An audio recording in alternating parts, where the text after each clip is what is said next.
नमस्कार, स्वागत है आपका वी टाइम न्यूज पर और आपके साथ मैं हूं पहली चौहान। बढ़ते हैं खबरों की ओर।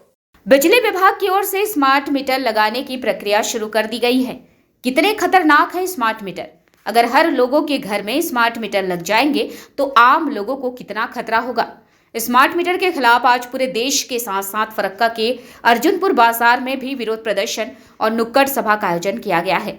इस बैठक में सीटू ब्लॉक सचिव कामरेड दिलीप मिश्रा, अध्यक्ष comrade Muzaffar Hussain, north area committee सचिव महबूब शेख, दक्षिण एशिया कमेटी सचिव रफीकुल इस्लाम, युवा नेता फिरोज जहांगीर, हिमांशु शेखर साहा उपस्थित थे।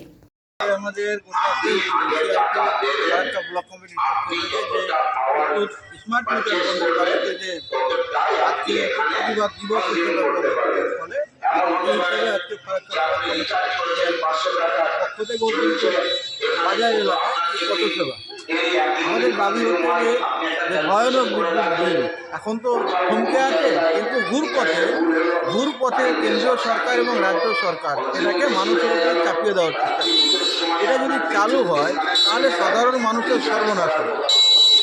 কেননা মোবাইলে যে রিচার্জ যেভাবে করতে হয় আগে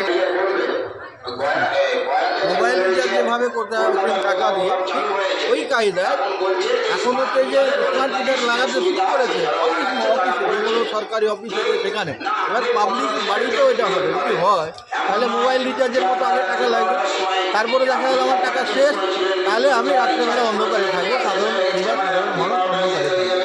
এটা দিনের বেলা একরকম বিল, রাত্রেবেলা একরকম বিল, ভয়ানক একটা অবস্থা দেশে হতে যাচ্ছে। আর এটা যদি হয়ে যায় তাহলে তো এত কর্মচারীর দরকার হবে না, তাহলে যারা কাজ করছিল এখন বেকারত্ব এমন করে বাড়ছে, কাজ নেই বেকারের হাতে, ফলে যারা কাজ করছিল ওখানে তাদের কী হবে?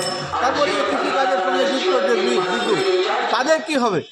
সর্বনাশ হয়ে যাবে দেশে। ফলে আমরা গোটা দেশ জুড়ে আমরা চাই অবিলম্বে সাধারণ মানুষ গড়ে উঠুক এবং এটা অবিলম্বে বন্ধ হোক।